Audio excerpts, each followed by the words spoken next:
سے ایک اہم مسئلے کی طرف آپ کی نشاندہی کر دینا چاہتا ہوں، وہ یہ ہے کہ بہت سارے لوگ اس مسئلے کے اندر گڑبڑیاں کرتے ہیں، خاص طور پر جو نماز جماعت کے ساتھ ادا کی جاتی ہے، یعنی فرض نماز، اس میں گڑبڑیاں بہت لوگ کرتے ہیں۔ وہ کیا ہو سکتا ہے؟ اس گڑبڑی کی وجہ سے ان کی نماز بھی نہ ہو، نماز باطل نہ ہو جائے، نماز اس کی اللہ قبول بھی نہ کرے۔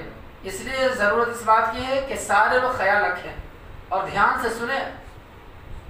مسئلہ تو سنے ہوں گے لیکن حقیقت ایک عمل نہیں ہے یا دھیان نہیں ہے۔ وہ کیا ہے؟ وہ مسئلہ یہ ہے کہ امام جب نماز پڑھا رہے ہوں اور پیچھے مقتدی جب نماز پڑھ رہے ہوں تو امام کی متابعت میں اور امام کی اتباع پیروی کرتے ہوئے نماز پڑھتے وقت کوئی بھی رکن یا کوئی بھی عمل امام سے پہلے سبقت نہ کرے۔ بہت سارے لوگ غلطی کرتے ہیں، اگر امام سے پہلے کسی چیز میں سبقت کر جائیں گے تو یاد رکھو سخت سنگین جرم ہے، سخت وعید ہے، اور ہو سکتا ہے ان کی نماز بھی خراب ہو جائے، باطل ہو جائے۔ پہلے حدیث کا ترجمہ سنیں۔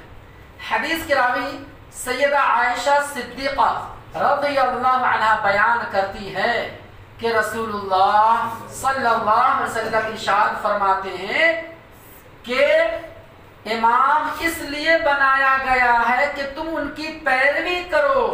نبی فرماتے ہیں لہذا جب امام رکوع میں جائے تو تم رکوع میں جاؤ، جب امام رکوع سے سر اٹھائے تب تم اپنے رکوع سے سر کو اٹھاؤ، اور جب امام پورے طور پر سجدے میں چلے جائے اطمینان کے ساتھ تب تم سجدے میں جاؤ، اور امام کے سر اٹھانے سے پہلے چاہے وہ رکوع کی حالت ہو یا سجدے کی حالت ہو ان سے پہلے اپنے سر کو مت اٹھاؤ۔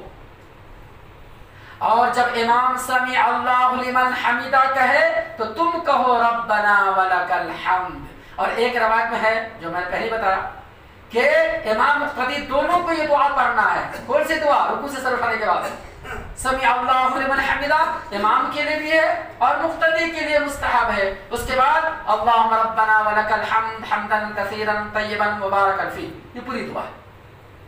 اگر پوری نہ آتی تو کم سے ربنا ولک الحمد اتنا کہہ لیں، لیکن کوشش کریں کہ پوری دعا یاد کریں انشاءاللہ۔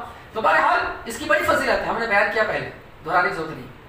تو کہنے کا مطلب یہ ہوا کہ صحابی رسول بیان کرتے ہیں کہ اللہ کے نبی اکرم صلی اللہ علیہ وسلم ایک دوسری حدیث میں بیان کرتے ہیں کہ اگر کوئی شخص امام سے پہلے سر کو اٹھا لے یا امام سے پہلے سجدہ میں چلے جائے یا امام سے پہلے سجدے سے سر اٹھا لے یا امام سے پہلے کھڑا ہو جائے دوسری رکعت کے لیے، تو یاد رکھو ایسے لوگوں کو ڈرنا چاہیے کہیں ایسا نہ ہو کہ اللہ تعالیٰ ان کے سر کو گدھے کا سر بنا دے۔ اللہ اکبر، کتنی سخت وعید ہے، گدھے کا سر۔